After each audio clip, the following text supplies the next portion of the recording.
Hello, आवाज येतोय बाळांनो? बोर्ड दिसतोय बघा सगळ्यांना. कमॉन. साक्षी,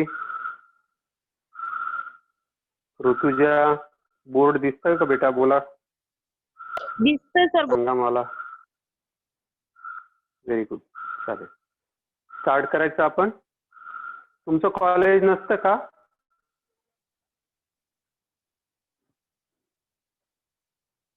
आज सुट्टी असेल ना तशी? आज सुट्टी आहे ना?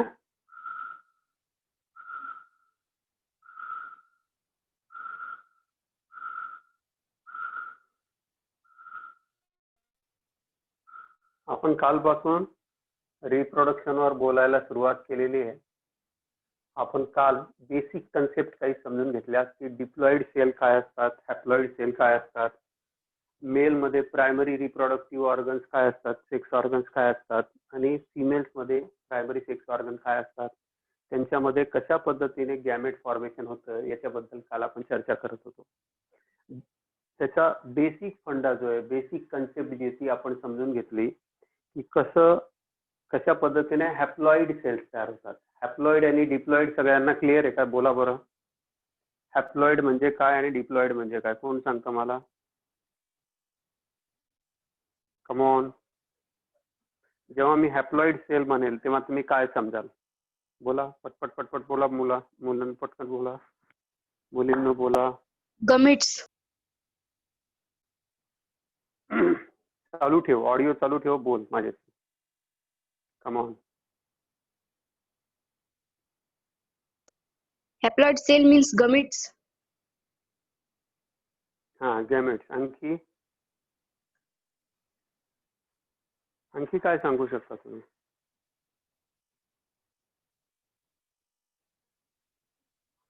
कमॉन, बोलत राहा.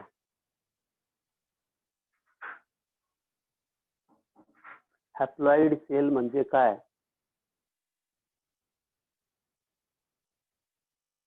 What is the meaning of haploid cell? What is the meaning of diploid cell? बोला पटकन, मी त्याच्याशिवाय पुढे जाणार नाही. पटकन बोलला.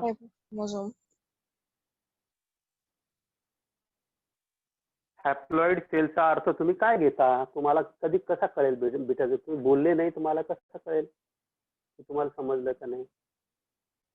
कमॉन, बोला पटपट पटपट. What is the meaning of haploid cell? What is the meaning of diploid cell? Akash,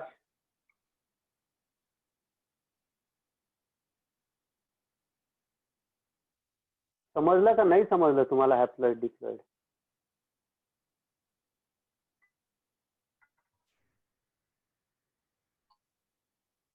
Sahil, Tu message टाक बाळा. तुझा आवाज नाही येत ना बेटा, त्यामुळे. Cell having only one complete set of chromosome. हा, आता हेच सांगायचं होतं ना तुम्हाला. इतका विचार का बरं केला मग? वन सेट ऑफ क्रोमोझोम ज्यांच्याकडे असेल, वन सेट ऑफ क्रोमोझोम असेल, जसं 46 क्रोमोझोम्स असतात आपल्याकडे ह्युमन बिंग्स मध्ये. In humans there are 46 chromosome.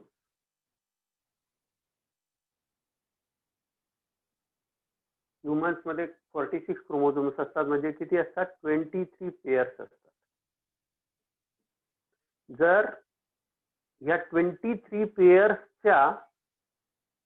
पैकी एका सेटला, म्हणजे 23 प्लस 23, त्या 23च्या एका सेटला काय म्हणतात? हॅप्लॉइड. म्हणजे जेव्हा जेव्हा गॅमेटचा विषय येईल तेव्हा काय लक्षात ठेवायचं की गॅमेट्स मध्ये एक सेट ऑफ क्रोमोझोम असेल, एवढी गोष्ट लक्षात ठेवा. गॅमेट म्हटलं की एक सेट असेल. मग फिमेल्स मध्ये पण एक सेट असेल, मेल्स कडून पण एक सेट असेल. फिमेल्स मध्ये ह्या जे 23 क्रोमोझोमचा जो सेट आहे तो कॅरी करतील एग्स, आणि मेल्स मध्ये कॅरी करतील स्पर्म. ही गोष्ट क्लिअर आहे का सगळ्यांना? बोला बोला. Is it clear for everyone? Parth, तुला क्लिअर झालं का बाळा? मी जेव्हा हॅप्लॉइड म्हणेल त्याचा अर्थ काय घेशील तू? काय घेशील अर्थ? हॅप्लॉइड म्हटलं तर काय? ऑडिओ ऑन करून सांग मला. हॅप्लॉइड सेट जर मी म्हटलं तर त्याचा अर्थ तू काय घेशील?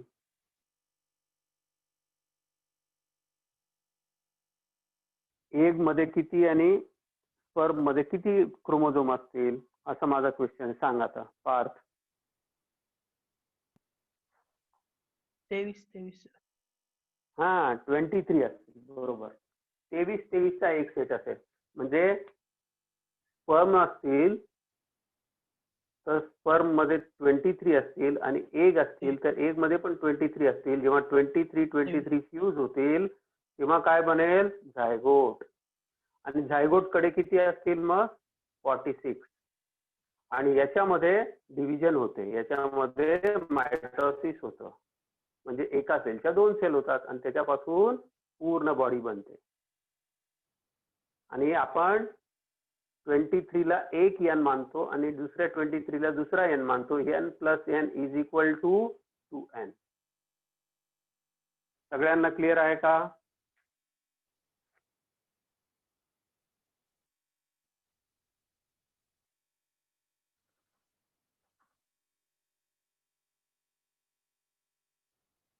आता हा पार्ट आपण कालचा रिवाइज केला. मला असं वाटतं की मी किती मेहनत केली तर तुम्ही काही बोलणार नाहीये. तुम्हाला जेवढं बोलायचं तेवढे. जेव्हा नाही बोलायचं तेव्हा भरपूर बोलतात, पण जेव्हा मी क्वेश्चन विचारतो तेव्हा बोलत नाही. चला हेडिंग देऊया, मेल रिप्रोडक्टिव्ह सिस्टीम. हेडिंग देऊ, मेल रिप्रोडक्टिव्ह सिस्टीम.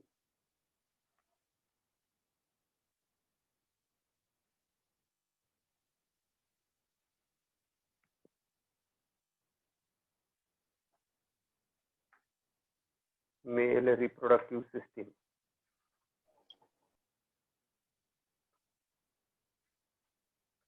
दिलं का heading?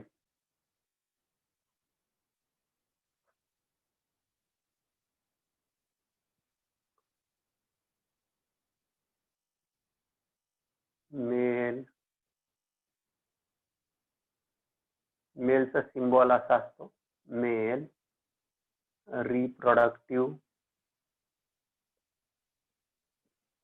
System.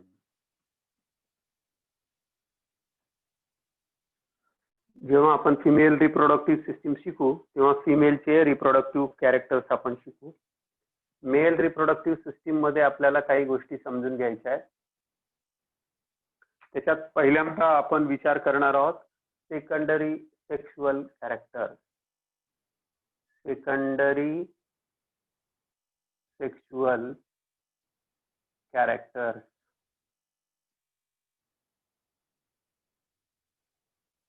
Secondary sexual character. हे सेकंडरी सेक्शुअल कॅरेक्टर्स केव्हा डेव्हलप होतात? They start appearing after the age of puberty. Puberty शब्दाला चा अर्थ होतो वयात येणे. In case of mails puberty किंवा फिमेल्स कुठल्याही बाबतीत जर प्युबर्टी हे जर वय स्टेटमेंट आलं किंवा प्युबर्टी रिलेटेड स्टेटमेंट आलं, प्युबर्टी वर्ड आलं, त्याचा अर्थ काय घ्यायचा आहे की 12 to 14 or 15 years of the age. याच्यामध्ये हे लक्षणं दिसायला लागतात. 12 ते 15 वर्षाच्या वयोगटामधच्या मुलांमध्ये जे लक्षणं दिसतात त्यांना आपण म्हणतो secondary sexual characters, SSC short मध्ये सेकंडरी सेक्शुअल कॅरेक्टर्स, SSC असं आपण म्हणत असतो.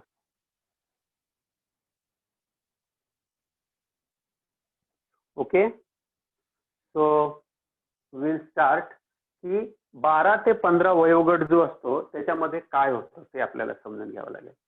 हे सेकंडरी सेक्शुअल कॅरेक्टर्स जे असतात बाळांनो हे का डेव्हलप होतात? कारण त्यावेळेला आपल्याला माहिती आहे, आता हा पार्ट आपण शिकलेला आहे, तुम्हाला सगळ्यांना या पार्टचं ज्ञान आहे. तुम्ही सांगाल कुठला पार्ट काढतोय.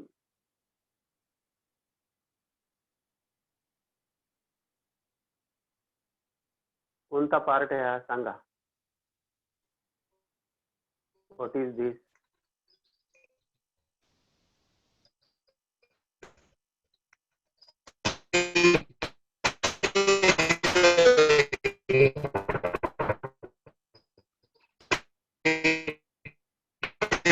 What is this? This is hypothalamus. तू नको बोलत जाऊ बाळा, तू बोलू नको. Hypothalamus, this is pituitary. अरे सतारीचे तार नको वाजवू साहिल. सांगा बरं मला. धनश्री, तुला आवाज येतो का साहिलचा?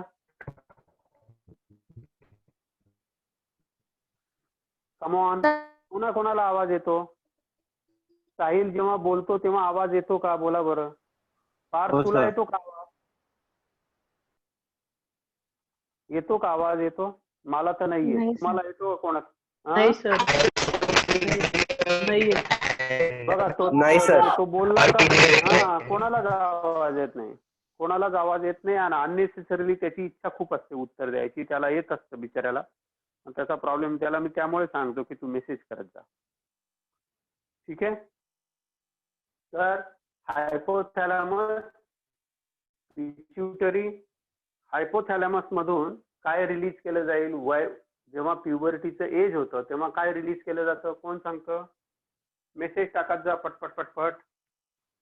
नो सिग्नल वाल्या मॅडम आल्या.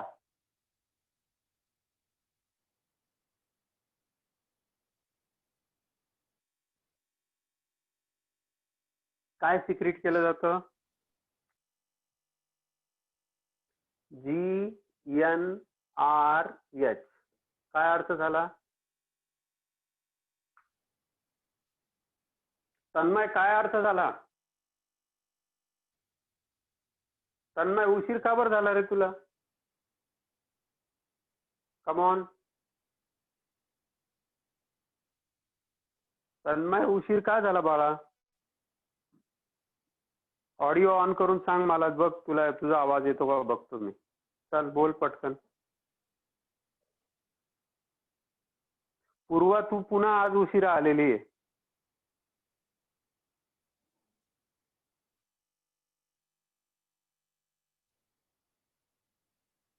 GnRH चा अर्थ gonadotropin releasing hormone. Gonadotropin releasing hormone act करतात अँटेरियर पिट्युटरीवर. अँटेरियर पिट्युटरी मधून दोन हॉर्मोन निघतात. FSH, फॉलिकल स्टिम्युलेटिंग हॉर्मोन, आणि दुसरा हॉर्मोन निघतो ल्युटिनायझिंग हॉर्मोन. Luteinizing hormone. आणि हे दोघं ऍक्ट करतात टेस्टिसवर. हे दोन्ही ऍक्ट करतील टेस्टिसवर. टेस्टिसवर ऍक्ट केल्यानंतर काय डेव्हलप करतील ते? Secondary sexual character. Secondary sexual characters मध्ये येतं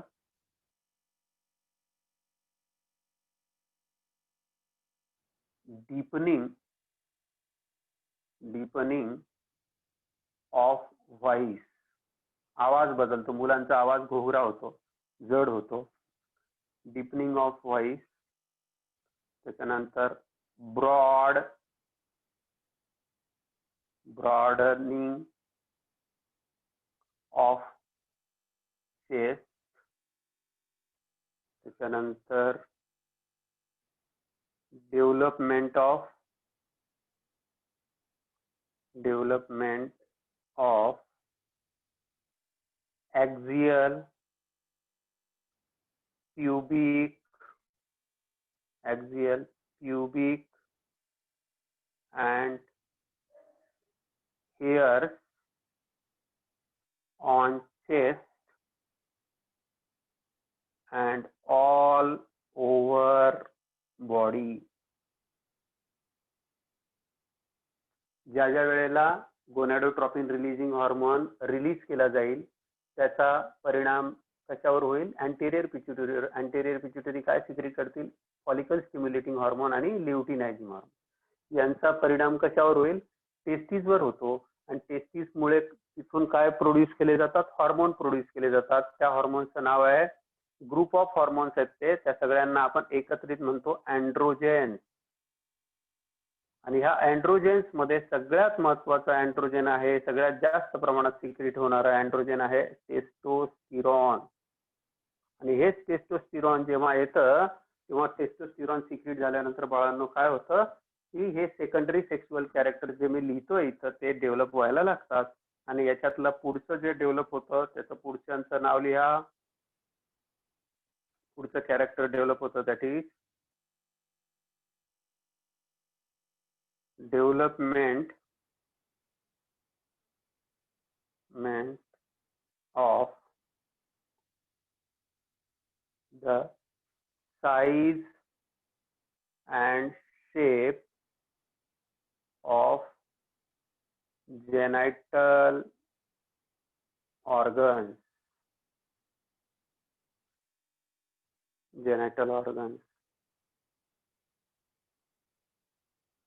त्याच्यानंतर growth of mustache and beard. दाढी यायला लागते. दाढी उशिरा येते म्हणून याचा नंबर उशिरा आलेला आहे.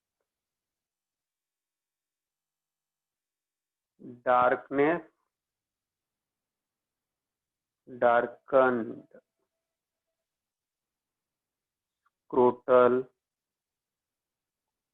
skin.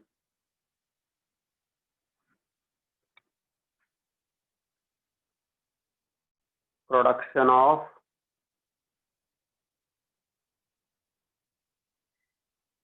sperm.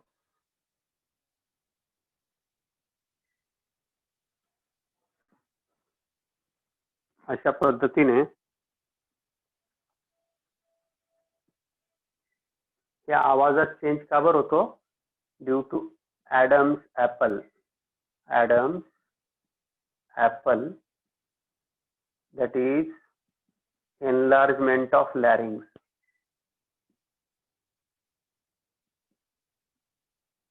LARYNX. स्वरयंत्रामध्ये स्वरयंत्राची साईज बदलते.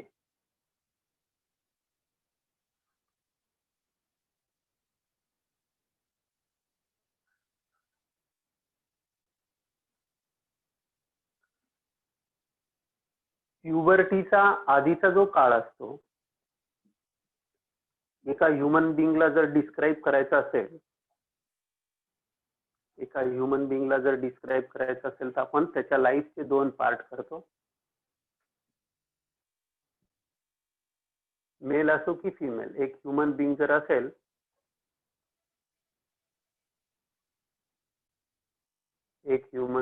असेल तर त्याच्या लाईफचे आपण 2 पार्ट करतो. एक जुव्हेनाईल फेज आणि दुसरी जी असते ती अडल्ट फेज.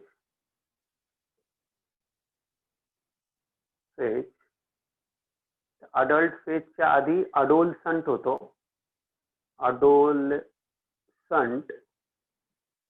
आणि नंतर मग अडल्ट मध्ये कन्व्हर्जन होतं त्याचं. जुव्हेनाईल म्हणजे दिस इज नॉन रिप्रोडक्टिव्ह एज असतं. दिस इज नॉन रिप्रोडक्टिव्ह एज म्हणजे 0 to 12 इयर्स याच्यामध्ये तुम्ही इन्क्लूड करू शकतात. याच्यामध्ये तुम्ही इन्क्लूड करतात 12 or 13 years to older age. मेल्सच्या बाबतीत खास करून लिहितो, खास करून इथे लिहून घ्या फॉर मेल्स. कारण मेल्स मध्ये स्पर्मचं production throughout the life होत राहतं बाळांना.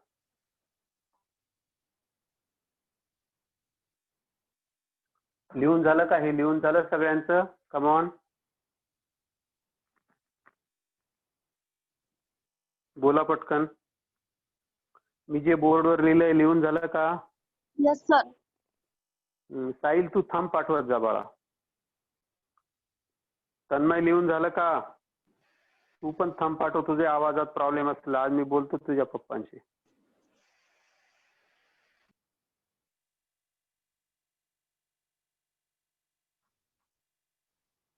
रोशन तू स्क्रीनशॉट काढून घे. तू आत्ता आलेला आहे, का बरं उशिरा आला मला माहित नाही.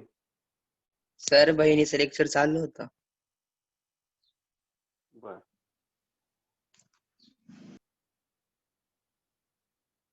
रब करू हे आता. तू स्क्रीनशॉट काढून घे बाळा. काढलं. काढला, गुड. आता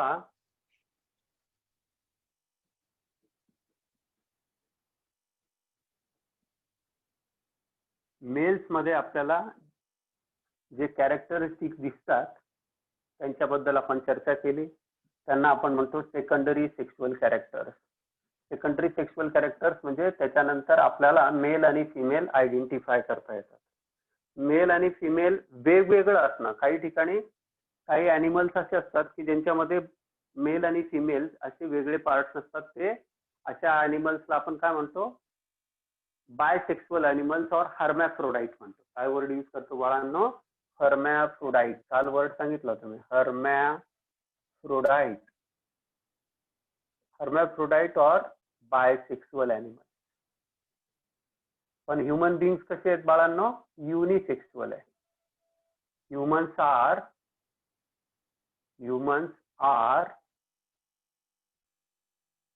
युनिसेक्सुअल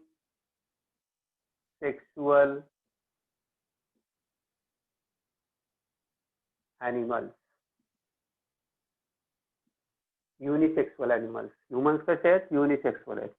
म्हणून सेक्शुअल डायमॉर्फिझम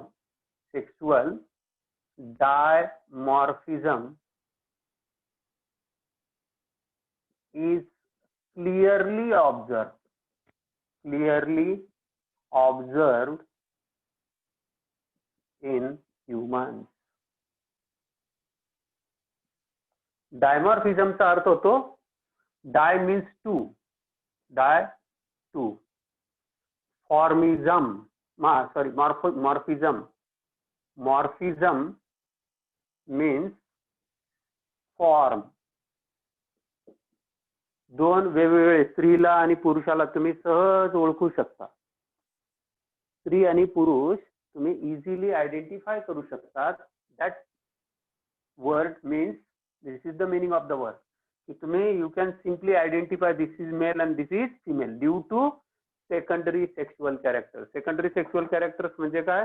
की ज्याच्यामुळे तुम्ही पुरुषाला पुरुष म्हणू शकता, स्त्रीला स्त्री म्हणू शकता. नुसतं बॉडीची फिगर जरी पाहिली, तुम्ही बॉडीचा शेप जरी पाहिला, तरी तुम्हाला मेल आणि फिमेल आयडेंटिफाय करता येतात. This is the characteristic feature of human beings. म्हणून ह्युमन बिंग्स मध्ये सेक्शुअल डायमॉर्फिझम आपल्याला पाहायला मिळतं.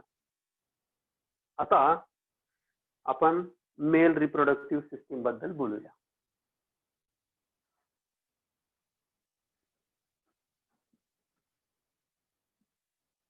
ऑलरेडी तुम्ही हे दिलंच असेल, नाव दिलेलंच आहे, reproductive system, mail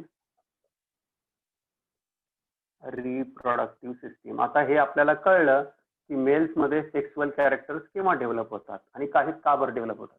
male reproductive system. आता माझ्या बरोबर पटपट तुम्ही काढून घ्या, म्हणजे तुम्हाला नंतर टेन्शन राहणार नाही.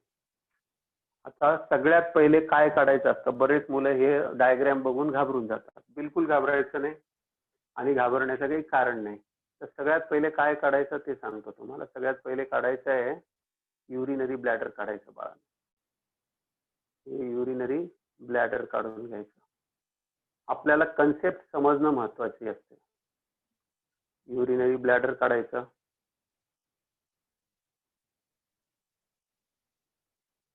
युरिनरी ब्लॅडर, या युरिनरी ब्लॅडरच्या इकडचा पार्ट, इकडचा पार्ट, इथून काय जातात, एंटर काय करतात बाळांनो? कोण सांगतं मला?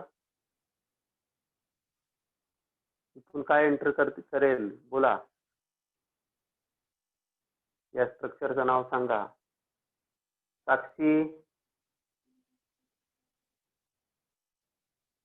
जे स्ट्रक्चर याच्यात आणून युरिन टाकेल या स्ट्रक्चरचं नाव सांगा. Come on.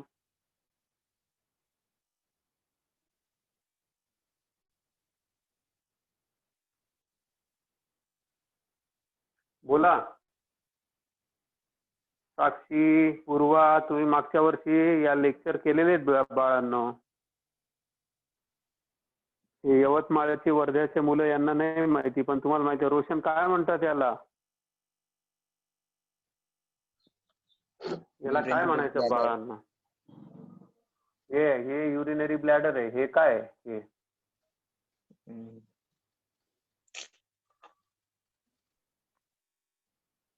Urinary bladder, Marathi त्याला म्हणतात मूत्राशय. हे बाजूला काय आहेत? हे दोन्ही नळ्या ज्या दिसत आहेत आत गेलेल्या, यांना काय म्हणायचं? यांना म्हणायचं युरेटर.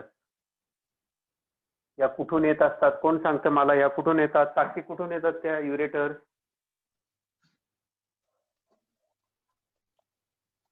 रोशन, कुठून येतात त्या युरेटर? किडनी. किडनी मधून येतात. किडनी मधून येतात. आता इकडे नीट लक्ष द्या. हा जो पार्ट आहे बाळांनो, या ठिकाणी एक डोनेट शेप अशी सर्वसाधारण ग्लँड असते. ते डोनेट शेप ग्लँड असते ही. This gland is called as prostate.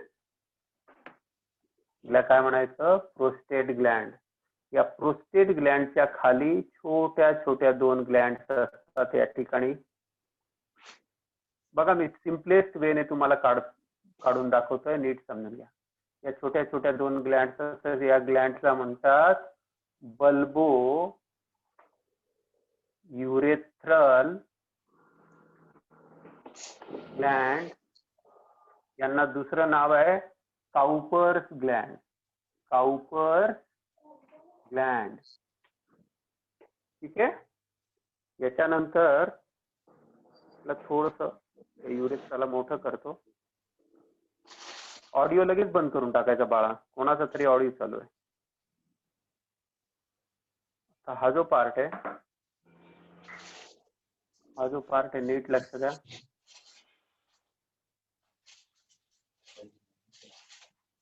Roshan बेटा, तुझा ऑडिओ का बरं चालू ठेवलाय? लगेच बंद करून टाक.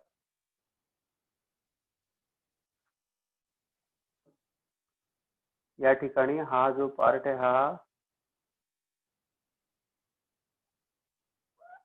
हा मेल जेनायटल ऑर्गनचा पार्ट आहे.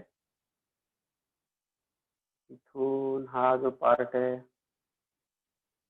हा पार्ट आतून आलेला असतो. त्याला मी ब्लू ने दाखवतो. हा जो पार्ट आहे,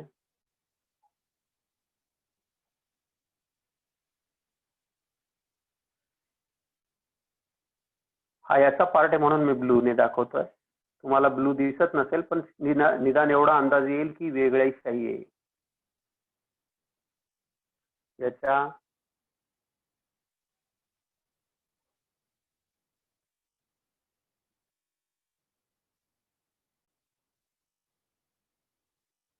दिस इज मेल जेनायटल ऑर्गन. याच्यावर स्किन असते. याच्यावर स्किनचा फोल्ड असतो. याच्यावर स्किनचा एक फोल्ड असतो. त्याच्यानंतर आता नीट लक्ष द्या. आता इथून आपण प्रायमरी सेक्स ऑर्गन कडे आपण वळणार आहोत. आता या ठिकाणी एक टेस्टिस इकडच्या बाजूला असेल.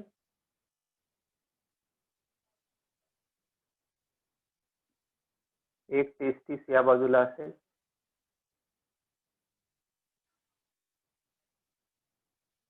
आणि इथून एक ट्यूब अशी अशी अशी अशी अशी जाते.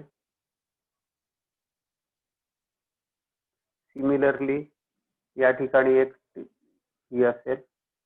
इकडे एक टेस्टिस असेल. आपण सेपरेट केलेलं आहे म्हणून असं दिसतंय, असं नसतं. आपण एकत्रित बघणार आहोत कसं असतं ते. हा असा पार्ट, हा पार्ट इथून ही डक्ट वरती वरती वरती अशी जाईल.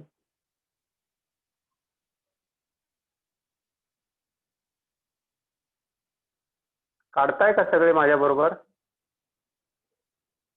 Yes sir. बोला. हो सर. Very good.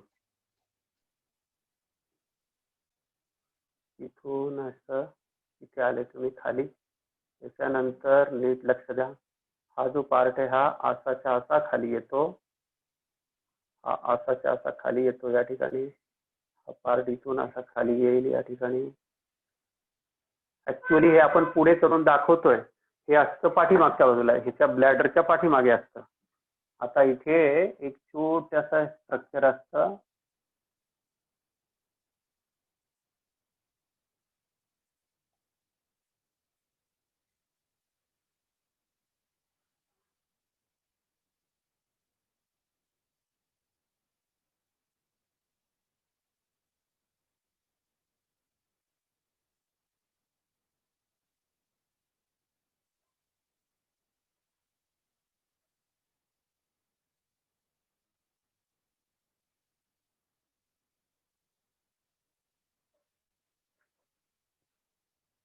दिसलं का सगळ्यांना?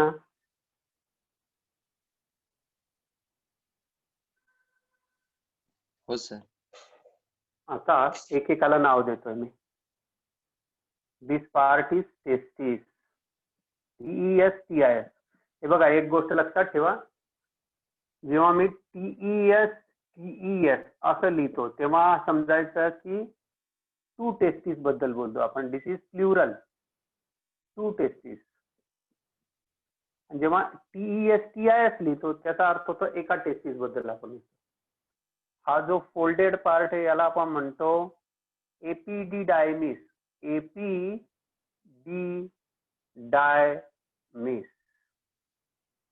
ही जी डक्ट दिसते वरती जाताना हिला म्हणतात वास डिफरन्स, हिला म्हणतात वास डिफरन्स. त्याच्यानंतर हे जे स्ट्रक्चर तुम्हाला लीफ लाईक स्ट्रक्चर दिसतंय, दिस इज कॉल्ड ॲज सेमाइनल व्हेसिकल. त्याच्यानंतर ही जी छोटीशी डक्ट तुम्हाला या ठिकाणी दिसते हिला म्हणतात इजॅक्युलेटरी डक्ट. हिला म्हणतात इजॅक्युलेटरी डक्ट. हा जो पार्ट आहे, this is the part of penis. हा जो आहे हा मेल जेनायटेलिया म्हणतात किंवा मेल जेनायटल ऑर्गन आहे. This is penis. पेनिसचा जो पुढचा पार्ट असतो, हा जो फुगीर भाग आहे, this is called as glance. आणि याच्यावर ही जी स्किन मी दाखवतोय, दिस स्किन इज कॉल्ड ॲज प्रेप्यूस और फोरस्किन.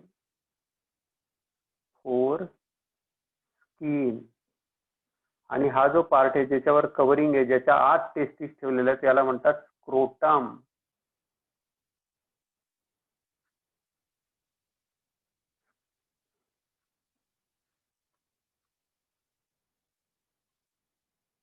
काढतायत सगळे? जमतंय?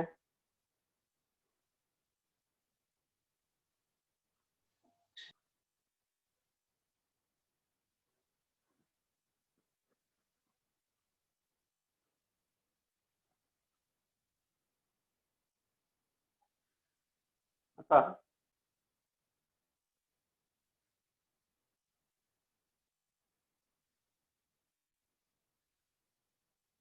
मेल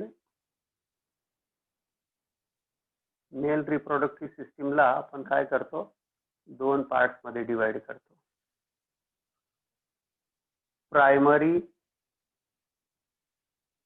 सेक्स ऑर्गन आणि secondary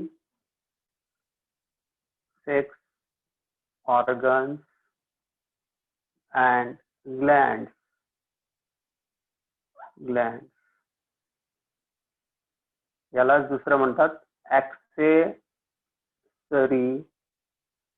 organ and gland. Primary sex organs असतात testes. Testes are primary sex organ.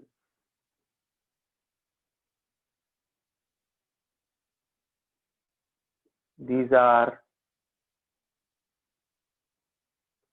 2 in number. These are 2 in number. Secondary sex organs मध्ये येतात एपिडिडायमिस,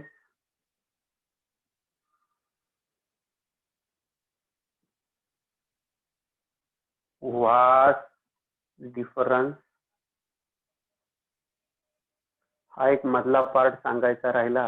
हा जो मधला आहे या पार्टला नाव कुठे देऊ आता? या मधल्या ट्यूब लाईक स्ट्रक्चरला याला म्हणतात युरेथ्रा. युरेथ्रा. त्याच्यानंतर येतो इजॅक्युलेटरी डक्ट. Ejaculatory duct. त्याच्यानंतर येते युरोजेनाइटल ट्रॅक्ट और डक्ट. शेवटी येतं पेनिस, मेल कॉप्युलेटरी ऑर्गन. अडचण तर नाही होते ना? सगळ्यांना दिसतंय ना? ऍक्सेसरी ऑर्गन्स लिहितोय मी. आणि ग्लँड कोणकोणते असतील आता? याच्यात सगळ्यात मेन ग्लँड असेल seminal vesicle. Seminal vesicle 1 number. 2 number असेल प्रोस्टेट ग्लँड.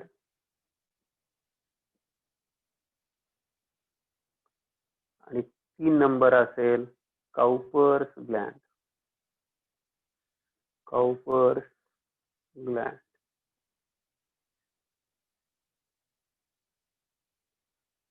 हा ग्लान्सचा पार्ट हा आहे. हा जो फुगीर भाग असतो that is called as glans, penis और ग्लान्स.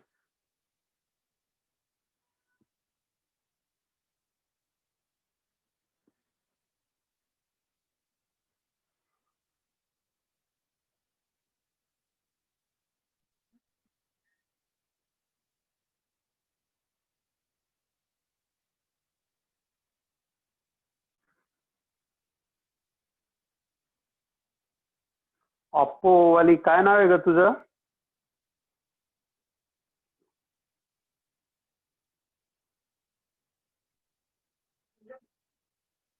तुझं नाव सांग बाळा. विसरून जा गेलो मी. सांग. कोमल. हा कोमल. तू नाव नको चेंज करू बरं का. ऑप्पोच ठेव. आणि एवढी उशिरा आली. आता स्क्रीनशॉट घे आणि पुढे चाल. सर तुला मी काढायला जमणार नाही. काय म्हणते? टाकलं होतं नाव पण ते नंतरच्या जात नाही लेक्चरला का? निघून जा. हॅलो. बरं. आता मी एक्सप्लेन करू का सगळे एकदा? सगळे लक्ष द्या इकडे. एकदा मी संपूर्ण एक्सप्लेन करतो आणि मग आपण याच्या एकेका डिटेल स्ट्रक्चर मध्ये जाऊया. कसं येतं काय येतं संपूर्ण तुम्हाला डिटेल मी शिकवतो. आता एक गोष्ट लक्षात ठेवा. काय शिकतोय आपण? Male reproductive system. Male reproductive system मध्ये काय बघतोय आपण? सगळ्यात वरती हे बघा, हा जो पार्ट आहे हा एक्स्ट्रा अब्डॉमिनल असतो. इथून खालचा जो पार्ट आहे बेटा, मेल्स मध्ये ज्या टेस्टीज असतात त्या एक्स्ट्रा अब्डॉमिनल असतात. मेल्स मध्ये ज्या टेस्टीज असतात त्या एक्स्ट्रा अब्डॉमिनल असतात. समजा ही जर बॉडी धरली तर या बॉडीच्या या पार्ट मध्ये दोन्ही थाईच्या मध्ये हा मेल जेनायटल ऑर्गन आणि इथून ह्या टेस्टीज ह्या बाहेर असतात. या टेस्टीज ज्या असतात ह्या बाहेर असतात बाळांनो. टेस्टीज ज्या असतात शरीराच्या बाहेरच्या बाजूला असतात. दिस इज मेल जेनायटेलिया आणि या टेस्टीज. तर टेस्टीज ह्या नेहमी कशा असतात मेल्स मध्ये एक्स्ट्रा अब्डॉमिनल असतात. एक्स्ट्रा अब्डॉमिनलचा अर्थ होतो की त्या बॉडीच्या बाहेर असतात. का असतात, का बरं गरजेचं आहे ते आपण सगळं बघणार आहोत. आता हा जो पार्ट आहे हा बाहेर असतो. याच्यावर कव्हरिंग असतात ज्याच्यात ह्या टेस्टीज ठेवल्या जातात. त्या पाऊच लाईक स्ट्रक्चरला काय म्हणतात, स्क्रोटम. मी इथे लिहिलंय बघा, दिस इज स्क्रोटम. ज्याच्यात या ठेवलेल्या असतात त्या फोल्डेड स्ट्रक्चर असतं, पाऊच लाईक स्ट्रक्चर असतं, that is called as scrotum. या स्क्रोटम मध्ये काय असतात, एका बाजूला एक टेस्टीज, दुसऱ्या बाजूला दोन टेस्टीज असतात. या टेस्टीजचं जे अतिशय फोल्डेड कव्हर जे असतं, एक फोल्डेड पार्ट जो असतो, दॅट इज कॉल्ड एज एपिडिडायमिस. याला काय म्हणतात बाळांनो, एपिडिडायमिस. या काय असतो आपण डिटेल पुढे जाणार आहोत. याच्यापासून एक डक्ट, याच्या पोस्टेरियर, आता ही जी डक्ट जी आहे ना ही इथून आलेली असते ऍक्च्युअली. तर ही आपण इथून पाठीमागच्या बाजूने दिसते म्हणून आपण याला आता इथून वरती दिसते म्हणून आपण याला इथूनच नाव दिलं. या डक्टचं नाव आहे, जी या डक्ट मधून स्पर्म्स वाहून नेले जाते. हे बघा, स्पर्म्स जे असतात, स्पर्म्सचं प्रोडक्शन इथं होतं. प्रोड्यूस झाल्यानंतर त्यांचं मॅच्युरेशन होतं या भागामध्ये आणि मॅच्युअर झालेले स्पर्म्स इथून हळूहळू हळूहळू हळूहळू वरती कॅरी केले जातात. हे वरती कॅरी केले जातात आणि या ठिकाणी ही वाज डिफरन्स जी असते ही टर्न करते, ही लूप तयार करते. ही एक टर्न मारते आणि टर्न करून मग वेढा घालून, याला लूप बनवणं म्हणजे काय, वेढा मारणं. याला वेढा मारते, याला लूप बनवते आणि मग अँटेरियर साइडने लोअर मोस्ट पोर्शन, आता इथं तुम्हाला दिसावं म्हणून मी पुढे दाखवलेलं आहे. इथं हे बघा, चुकून इकडून असं जोडलं गेलं बरं का. हे बघा असं आहे, तुम्ही याला असं जोडा. बघा, तुम्ही बोलत नाही, मला सांगत नाही. हा असं ज्यांनी असं काढलं असेल, हे बघा, हे दिस इज युरेटर. आता ही युरेटर आहे, इथून drop drop drop drop drop drop urine इथून येत राहील इकडच्या किडनीत, इकडच्या किडनीत. हे मध्यभागी काय आहे, युरिनरी ब्लॅडर, याच्यात युरिन स्टोअर केलं जातं. ही ट्यूब वरती जाईल, किडनीज मधून येईल आणि या ट्यूबला एक वळसा घालून ही जी येते, दिस इज वाज डिफरन्स. ही वाज डिफरन्स जी आहे बेटा, वाज डिफरन्स काय घेऊन येते, इथून स्पर्म्स घेऊन येते. एक ह्या टेस्टीज मधून स्पर्म घेऊन येईल, एक दुसरी ह्या टेस्टीज मधून स्पर्म घेऊन. हे स्पर्म घेऊन आल्यानंतर या ठिकाणी दोन इथे ग्लँड्युलर स्ट्रक्चर दिसत आहेत. इथे आपल्याला काय दिसत आहे, तिथे ग्लँड्युलर स्ट्रक्चर दिसत आहेत. छोटे छोटे, सर्वसाधारण 2 ते 3 सेंटीमीटरची ही ग्लँड असते. ही ग्लँड बेसला असते.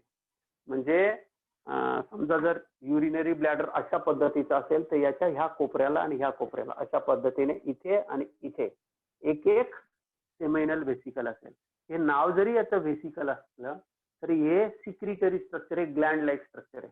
व्हेसिकल शब्दाचा अर्थ समजून घ्या. व्हेसिकल शब्दाचा अर्थ होतो पाऊच किंवा bag like structure, small bag like structure, that is called as seminal vesicle. आता काय होतं नीट लक्ष द्या. इथून जे स्पर्म्स इथून वरती ट्रॅव्हल करून एवढ्या सगळ्या अंतरापर्यंत येतात, इथून जे सेमिनल व्हेसिकल आहे ही याला जोडलेली असते. इकडच्या सेमिनल व्हेसिकलची एक स्मॉल ट्यूब जोडलेली असते आणि सेमिनल व्हेसिकल काय करतं, याच्यात तयार झालेलं जे फ्लुइड असतं त्या फ्लुइडला म्हणतात सेमाइनल फ्लुइड. काय म्हणतात बाळांनो, सेमिनल व्हेसिकल मधून काय निघतं बाळांनो, सेमाइनल फ्लुइड किंवा सेमिनल फ्लुइड. सेमिनल व्हेसिकल मधून काय निघतं, सेमाइनल फ्लुइड. हे जे सेमाइनल फ्लुइड असतं, हे सेमाइनल फ्लुइड आता ह्या येणाऱ्या स्पर्म्स मध्ये, इथून येणारे जे स्पर्म्स असतील, या स्पर्म्स मध्ये हे मिक्स होतं. हे मिक्स झालं की हे इथे छोटीशी डक्ट तयार होते. बघा, हा जो पीस आहे ना, हा छोटासा, हा 2 ते 3 सेंटीमीटरचा पीस आहे. हा जो पीस आहे बाळांनो, ह्या पीसला, ह्या छोट्याशा डक्टला म्हणतात इजॅक्युलेटरी डक्ट. याला काय म्हणतात, इजॅक्युलेटरी डक्ट.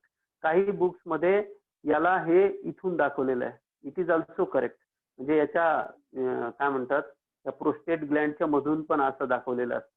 तर तसंही तुम्ही दाखवू शकता. आता आपल्याला समजून घ्यायचं म्हणून आपण बाहेरून दाखवतो. तर दिस इज इजॅक्युलेटरी डक्ट. म्हणजे इथून इथपर्यंत जी येते तिला आपण वास डिफरन्स म्हटलं.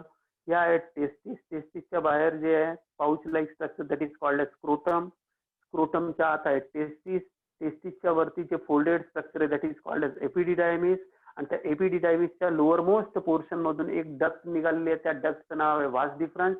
या वास डिफरन्स काय कॅरी करतायत स्पर्म्स, आणि हे सगळे स्पर्म्स कॅरी करून कुठपर्यंत आणतायत बाळांनो, या सेमिनल व्हेसिकलच्या तोंडापर्यंत. तिथून सेमिनल व्हेसिकल काय ऍड करणार आहे, सेमायनल फ्लुइड. आणि आता हे सेमायनल फ्लुइड घेऊन हे संपूर्ण ओपन कशात होणार आहे, युरेथ्रामध्ये. एक गोष्ट लक्षात ठेवायची, मेल्स मध्ये याला युरोजेनायटल ट्रॅक्ट म्हणतात. काय म्हणतात, युरोजेनायटल ट्रॅक्ट. युरोजेनायटल ट्रॅक्टचा अर्थ काय होतो बाळांनो, युरोजेनायटल ट्रॅक्टचा अर्थ होतो की ज्याच्यामधनं युरिन पण पास होतं आणि ज्याच्यामधून स्पर्म्स पण पास होऊ शकतात, किंवा जे काय म्हणू ज्याला आपण सिमेन पण पास होतो. सिमेन आपण पुढे शब्द समजून घेणार आहोत. सिमेन म्हणजे ज्याच्यामध्ये स्पर्म्स आहेत, ज्याच्यामध्ये हे सेमिनल फ्लुइड आहे, प्रोस्टॅटिक फ्लुइड आहे. या सगळ्यांच्या ज्याला मराठी वाल्यांना माहित असेल, मराठीत म्हणतात वीर्य. मराठीत वीर्य असा शब्द प्रयोग केला जातो. म्हणजे इथून जे काही वाहून नेलं जाईल याच्यात काय काय असतील, स्पर्म्स असतील, हे फ्लुइड असेल. या सगळ्यांना हे जे जेनायटल फ्लुइड आहे याला आपण काय म्हणतो, वीर्य, किंवा याला आपण म्हणतो सिमेन. हे सिमेन पण याच रस्त्याने येतं आणि युरिन पण याच रस्त्याने येतं. म्हणून युरिन आणि सिमेन एकाच रस्त्याने येतं. तर यामुळे याला काय वर्ड यूज केला जातो, युरोजेनायटल ट्रॅक्ट. याला काय म्हणतो बेटा आपण, युरोजेनायटल ट्रॅक्ट. कारण युरिन पण याच्यातनं येतं आणि सिमेन पण याच्यातनं येतं. आता हा पीस तुम्हाला कळला, जे ह्या बाजूला आहे सेम ह्या बाजूला आहे. हे कळलं का सगळ्यांना? मी जे समजवलं आतापर्यंत ते कळलं का?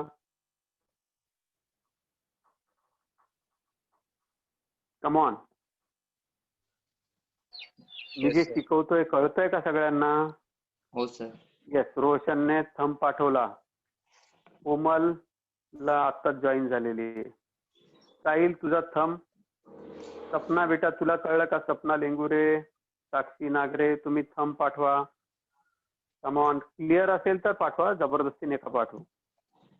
नसेल तर मी एक्सप्लेन करेल. ज्यांना असं वाटतंय की नाही कळलं त्यांना मी परत सांगेल. धनश्री नाही, धनश्री. येस. ऋतुजाला कळलं. कोणाला असं वाटतंय का परत एक्सप्लेन करण्याची गरज आहे? रोशन तुला दरवेळेला सांगावं लागतं, तुझ्या घरातले भांड्यांचा आवाज येत असतो. कमॉन. आणखी कोणाला काही प्रॉब्लेम असेल? ऋषिकेश खंडाळकर, तुला कळलं का नाही कळलं? Yes sir. गुड. पार्थ तुझा थंब नाही आला. कळलं का नाही कळलं? हो सर, समजलं. हो. मग टेस्टिस मधून काय वरती जातील? स्पर्म्स जातील. याच्यामध्ये कोणतं फ्लुइड मिक्स होईल? Seminal fluid. ते कुठे टाकलं जाईल? या जेनायटल ट्रॅक्ट मधून. म्हणजे हा जो ऑर्गन आहे या ऑर्गनला आपण कॉप्युलेटरी ऑर्गन म्हणतो. आपण पुढे गेल्यावर शिकणार आहोत. आता यांना प्रायमरी सेक्स ऑर्गन का म्हणायचं? कारण यांच्या आतच गॅमेटचं फॉर्मेशन होतं. गॅमेट म्हणजेच स्पर्म. मेल मध्ये गॅमेटचा अर्थ काय झाला? स्पर्म. मेल मध्ये गॅमेटचा अर्थ काय होतो? स्पर्म. स्पर्म्स याच्यात प्रोड्यूस केले जातात. म्हणून यांना आपण काय म्हणतो बाळांनो? Primary sex organ. हे सगळं स्ट्रक्चर असेल आणि जर स्पर्मचं प्रोडक्शन नसेल तर त्याला काही अर्थ नाही. त्याच्यामुळे असा पुरुष ज्याच्यामध्ये स्पर्म्स प्रोडक्शन होणार नाही अशा पुरुषाला आपण स्टराईल म्हणतो, वंध्य पुरुष म्हणतो. असा पुरुष कधी फर्टाईल नसतो, स्टराईल असतो. स्टराईल म्हणजे जो मूलबाळ, ज्याच्यापासून मूलबाळ होणार नाही. तर याच्यामध्ये स्पर्मचं प्रोडक्शन होतं म्हणून याला आपण प्रायमरी सेक्स ऑर्गन म्हणतो. आणि प्रायमरी सेक्स ऑर्गन मधनं स्पर्म्स वाहून नेले जातात. ज्याच्यातनं वाहून नेले जातात त्या डक्टचं नाव आहे वास डिफरन्स. वास डिफरन्स जेव्हा पूर्ण लूप फॉर्म करते, टर्न करते, तेव्हा ती ओपन कशात होते? तर ह्या युरेथ्रामध्ये ओपन होते. दिस इज होल युरेथ्रा. याला पूर्ण स्ट्रक्चरला म्हणतात युरेथ्रा, ज्याच्यातनं युरिन वाहून नेलं जातं. पण युरिन पण वाहून नेलं जातं आणि त्याच्यातनं सिमेन पण वाहून नेलं जातं. एका वेळेला मात्र एकच गोष्ट जाते. ज्या एक तर युरिन जाईल नाही तर सिमेन जाईल. ज्या वेळेला मेल आणि फिमेल सेक्शुअल ऍक्टिव्हिटीसाठी एकत्र येतात, मेल आणि फिमेल सेक्शुअल ऍक्टिव्हिटीसाठी एकत्र येतात, त्यावेळेला याच्यातनं फक्त सिमेन जाऊ शकतं. याच्यातनं फक्त हे सेमिनल फ्लुइड सिमेन जातं. ज्या वेळेला नॉर्मल कंडिशन असते, नॉर्मल तुम्हाला सगळ्यांना अनुभव आहे, नॉर्मल सगळी जेव्हा कंडिशन असते तेव्हा याच्यातनं युरिन पास होतं. तर ह्या म्हणजे फिमेल्स मध्ये दोन वेगवेगळे रस्ते आहेत. युरिनसाठी वेगळा रस्ता आहे आणि दुसरी जी आहे that is vagina, that is sexual part. तर सेक्शुअल पार्ट वेगळा आहे. इथं सेक्शुअल पार्ट आणि युरोजेनायटल म्हणून याला आपण ह्या डक्टला किंवा ह्या युरेथ्राला आपण काय म्हणतो, मेल मध्ये युरेथ्राचा डबल रोल आहे. पहिला रोल काय, युरिन नेहमी काय पास करत राहील, युरिन. पण सेक्शुअल ऍक्टिव्हिटी मध्ये याच्यातनं काय पास होईल, सिमेन पण. I think this is absolutely clear. आता ही डायग्राम मी पुसतोय मला, कारण बाकीच्याही लिहायचं, बाकीच्या तुमच्या डोळ्यासमोर ही तुमच्या नोटबुक मध्ये ही डायग्राम असेल. तुम्ही ती डायग्राम बघून मी जे आता शिकवेल ते लक्ष द्यायचं. आता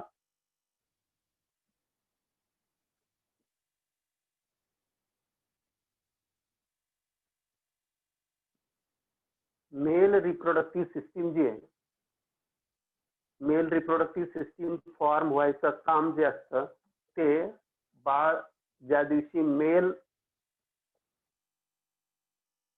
मुलगा म्हणून ज्या वेळेला तो जन्माला येतो किंवा त्याचं गर्भाशयात रोपण होतं त्या वेळेपासूनच त्याच्यामध्ये डेव्हलपमेंट व्हायला सुरुवात होते. आता इथे नीट लक्ष द्या, मुलगा आणि मुलगी कसे ठरवले जातात किंवा कसे होतात, नीट लक्ष द्या. हा पार्ट क्लिअर झाला की मग पुढच्या पार्टवर जातो. आता ज्या वेळेला फिमेल रिप्रोडक्टिव्ह सिस्टीमचं तुम्हाला छोटीशी आयडिया देतो, फक्त डिटेलमध्ये आपण एकदम प्रॉपरली करणार आहोत. हे फिमेलचं युटेरस असतं आणि ह्या युटेरसच्या इकडच्या आणि इकडच्या बाजूला असते फॅलोपियन ट्यूब. इथे काय असते, फॅलोपियन ट्यूब, आणि या ठिकाणी असते दिस इज ओव्हरी. एक ओव्हरी या बाजूला आणि एक ओव्हरी या बाजूला असते. आता सेम स्ट्रक्चर राहील, एक ओव्हरी या बाजूला, एक ओव्हरी. समजून घ्यायचं आपल्याला फास्ट फक्त. तर एका महिन्याला एकूण एक बाहेर काढलं जातं आणि हे इथे येतं फर्टिलायझेशनसाठी, आणि पुढच्या महिन्याला इथून एक येतं आणि ते इथे ठेवलं जातं. त्या ठिकाणी हे आणलं जातं, त्याला अँप्युला म्हणतात. दरवेळेला अँप्युलामध्येच फर्टिलायझेशन होईल असं काही नाहीये, पण जनरली फर्टिलायझेशन या ठिकाणी होतं. आणि या ठिकाणी दर महिन्याला एक एग इथे आणून वाट बघितली जाते की स्पर्म आले तर फर्टिलायझेशनसाठी रेडी आहे. आता हे मंथ ऑन मंथ सायकल चाललेलं असतं. इथे ओव्हरीज असतं, यांना आपण म्हणतो ovaries. Ovaries are primary sex organs in female. आता जसं ओव्हरीज आहेत तशाच आपल्या बॉडीमध्ये टेस्टीज आहेत. तर टेस्टीज ज्या असतात, ह्या टेस्टीज नॉर्मली ज्या वेळेला आपण आईच्या गर्भात असतो आणि काही सेल्स आपलं स्ट्रक्चर असतं, तर साधारणतः एक 10 ते 12 आठवड्यांच्या दरम्यान आपल्या बॉडीमध्ये योक सॅक पासून टेस्टिक्युलर टिश्यूच्या, टेस्टिक्युलर सेल जे असतात, जर्म सेल्स जे असतात त्या तयार व्हायला लागतात. आणि नंतर ग्रॅज्युअली हळूहळू त्यांची डेव्हलपमेंट होते. सुरुवातीला समजा जर ही मेल बॉडी आपण धरली, ही जर मेल बॉडी धरली, तर या मेल बॉडीमध्ये या ठिकाणी इथे किडनीज असतात. या किडनीच्या इकडच्या बाजूला एक इथं ह्या लंबर रिजनला इकडे आणि इकडे या टेस्टीज हळूहळू डेव्हलप होतात. आणि या टेस्टीज डेव्हलप झाल्यानंतर या टेस्टीज हळूहळू कॅरी केल्या जातात. सपोज दिस इज, हे दोन्ही थाईज आहेत. या थाईज मध्ये इथे ही पाऊच नंतर डेव्हलप केली जाते. ही पाऊच डेव्हलप केली जाते लहान बाळामध्ये. आणि नंतर जसं जसं वय म्हणजे आईच्या गर्भात असतानाच ही जी टेस्टीज असते ही खाली पाठवली जाते. हिला एका कॉर्डने जॉईंट केलेलं असतं. आता ही कॉर्ड काय असते, कसं असतं आपण समजून घेणार आहोत. या कॉर्डने या ठिकाणी एक टिश्यू येतो. या टिश्यूच्या डायरेक्शनने, याला ग्युबर्नॅक्युलम म्हणतात, ह्या टिश्यूच्या डायरेक्शनने अशा पद्धतीने या ठिकाणी या टेस्टीज डिसेंड केल्या जातात. सर्वसाधारणतः 8व्या ते 9व्या महिन्यामध्ये टेस्टीज या ठिकाणी आणून डिसेंट केल्या जातात, इथे पोहोचवल्या जातात. म्हणजे टेस्टीजचं ओरिजिन कुठे आहे? अब्डोमेन मध्ये, पोटामध्ये. पोटाला आपण अब्डोमेन म्हणतो. त्याच्यानंतर इकडची पण टेस्टीज इकडच्या बाजूला इथे आणली जाते. ज्या रस्त्यातनं आणली जाते, ज्या रस्त्याद्वारे इथे खाली आणली जाते, त्या रस्त्याला ही जे डक्ट असते, पूर्ण हा इथे जो रस्ता असतो, हा जो रस्ता आहे, या रस्त्याला म्हणतात इंग्वाइनल कॅनॉल. काय म्हणतात बाळांनो? इंग्विनल और इंग्वाइनल कॅनॉल. या इंग्वाइनल कॅनॉल मधून इकून एक टेस्टीज आणि इकून एक टेस्टीज या ठिकाणी स्क्रोटम मध्ये 8व्या आणि किंवा 9व्या महिन्यापर्यंत या डिसेंड केल्या जातात. काही काही मुलांमध्ये जन्मानंतर आफ्टर बर्थ पण या डिसेंड केल्या जातात. डॉक्टर जेव्हा बाळ जन्माला येतो, मुलगा जन्माला येतो, त्यावेळेला ह्या चेक करतात त्याच्यामध्ये त्या टेस्टीज डिसेंड झालेल्या आहेत किंवा नाही. तर टेस्टीज प्रॉपरली डिसेंड झालेल्या नसल्या तर कधी कधी इथे सर्जरी करून त्यांना खाली आणावं लागतं. आता टेस्टीज इथे शरीराच्या बाहेर का ठेवल्या गेलेल्या आहेत स्क्रोटल पाउच मध्ये? याचं कारण सांगतो. याचं कारण असं आहे बाळांनो, त्याचं बेसिक रिझन आहे की टेस्टीज मधल्या ज्या सेल्स आहेत स्पर्मॅटोगोनिया, टेस्टीज मध्ये काय असतात? Testes contain germ cells which are called spermatogonia. These are very sensitive to temperature, very sensitive to temperature. या ज्या टेस्टीज असतात, या टेस्टीजच्या आत स्पर्मॅटोगोनिया असतात आणि ह्या खूप सेन्सिटिव्ह असतात टेम्परेचरसाठी. जर टेम्परेचर वाढलं, जर टेम्परेचर जास्त असेल तर यांच्यामध्ये स्पर्म प्रोडक्शन होत नाही. म्हणून शरीराच्या बाहेर टेस्टीज ठेवलेल्या असतात जेणेकरून 2 to 2.5 डिग्री सेंटीग्रेड बॉडीपेक्षा टेम्परेचर कमी राहतं. आता जर टेस्टीज याच्यापेक्षा कमी, जर समजा टेस्टीज अब्डोमेन मध्येच राहून गेल्या तर बॉडी टेम्परेचर होऊन जाईल. म्हणजे बॉडी टेम्परेचर आपलं किती असतं? 37 डिग्री सेंटीग्रेड. जर समजा 37 डिग्री सेंटीग्रेडला या टेस्टिक्युलर टिश्यू ठेवला किंवा या टेस्टीज ठेवल्या तर यांच्यामध्ये कधीही स्पर्म प्रोडक्शन होत नाही. No sperm production.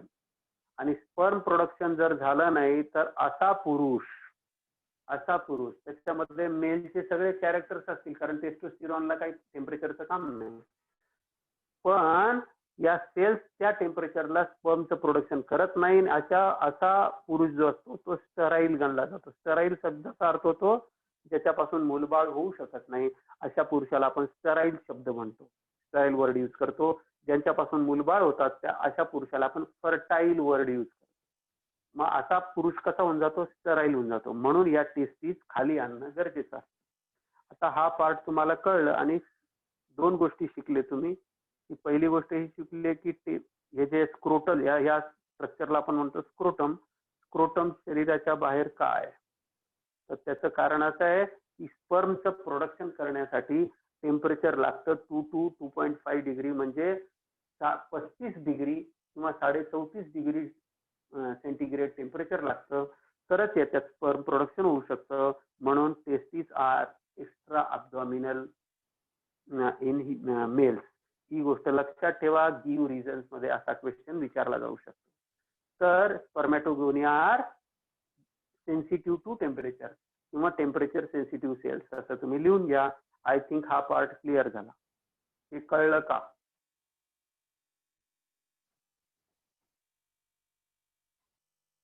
हे समजलं का? बोला. हो सर. गुड. आता या टेस्टीज ज्या असतात ह्या ज्या कॅनॉल मधून खाली आणल्या जातात, ज्या डक्ट मधून खाली आणल्या जातात, त्या डक्टचं नाव काय? Inguinal canal. काय म्हणतात त्यांना? Inguinal canal. इंग्वाइनल कॅनॉल मधून ह्या अब्डोमेन मधल्या टेस्टीज हळूहळू 9व्या महिन्याला, कोणत्या महिन्याला येतात ही लक्षात ठेवायचे. दे descend in 8th or 9th month of pregnancy. Pregnancy. आता 2 मिनिटात एक टॉपिक शिकवतो आणि हे तुम्ही लिहून घेतलं, याच्याबद्दल उद्या डिटेलमध्ये बोलूया.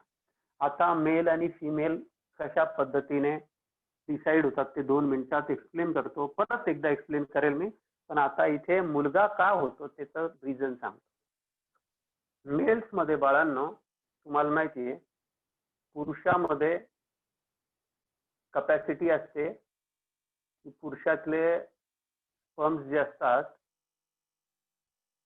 In case of males 2 types of sperms are produce. म्हणजे मेल मध्ये क्रोमोझोम्स कसे असतात, एक्स क्रोमोझोम आणि वाय क्रोमोझोम, दोन्ही क्रोमोझोम्स मेल्स मध्ये असतात. फिमेल ज्या असतात त्या जनरली प्युअरली फिमेल्स असतात.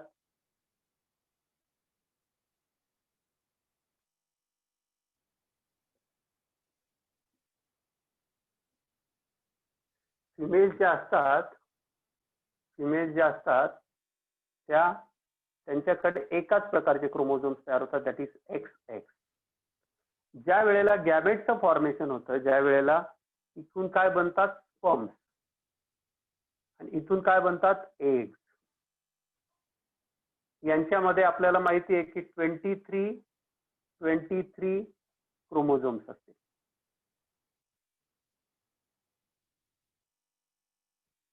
हे जे 23 असतील तर काहीही बनलं तरी प्रत्येकामध्ये एक्सच असतो. म्हणजे 2 एग्स बनतील, 4 एग्स बनतील, जे काही बनतील त्यांच्यामध्ये काय असेल, एक्स एक्स असेल. इथे मात्र 2 प्रकारचे बनतील. इथे स्पर्म्स जे असतात ते 2 प्रकारचे बनतात. हे एक जो स्पर्म असतो त्याला मेल स्पर्म म्हणतात, एक जो स्पर्म असतो त्याला फिमेल स्पर्म म्हणतात. त्यांच्या आकारमानात काही फरक नसतो, फक्त त्यांच्या आत काय आहे त्याच्यात फरक असतो. म्हणजे याला तुम्ही म्हणू शकता, याला मी टोपी सारखं करतो, हा असतो मेल स्पर्म आणि इथे मी कानात काहीतरी टाकतो ह्या बाईच्या, हा असतो फिमेल स्पर्म. जेव्हा फिमेल स्पर्म म्हणजे हा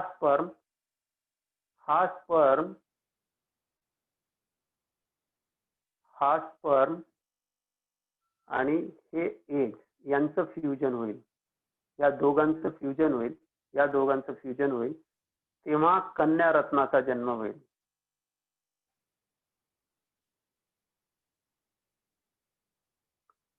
तेव्हा कशाचा जन्म होतो, मुलीचा.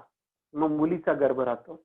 ज्या वेळेला एक्स आणि वाय म्हणजे याचं फ्युजन होईल,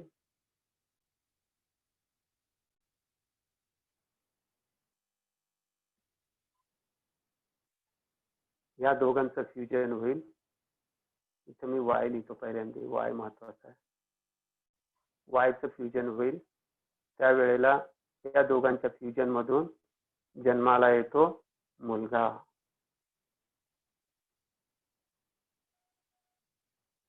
येतंय का लक्षात सगळ्यांच्या? मुलगा आणि मुलगी का येतात, कारण स्पर्म्स 2 प्रकारचे असतात. म्हणून वडिलांच्या हातात आहे की वडिलांच्या हातात म्हणजे वडिलांच्या बाजूने ते डिसाईड केलं जातं की मुलगा होईल की मुलगी. कारण 2 प्रकारचे गॅमेट्स मेल प्रोड्यूस करतात, एकाच प्रकारचे गॅमेट फिमेल प्रोड्यूस करतात. फिमेलच्या सगळ्या गॅमेटमध्ये एक्स क्रोमोझोम्स असतात, मेलच्या सगळ्या गॅमेट्समध्ये एक्स असू शकतात. 50-50% पॉसिबिलिटी असते. 50% एक्स गॅमेट्स बनतात, 50% वाय गॅमेट्स बनतात. वाय आणि एक्स एकत्र आले तर काय बनून जातील, मुलगा होईल. आणि एक्स एकत्र आले तर काय होईल, मुलगी जन्माला. I think this is absolutely clear.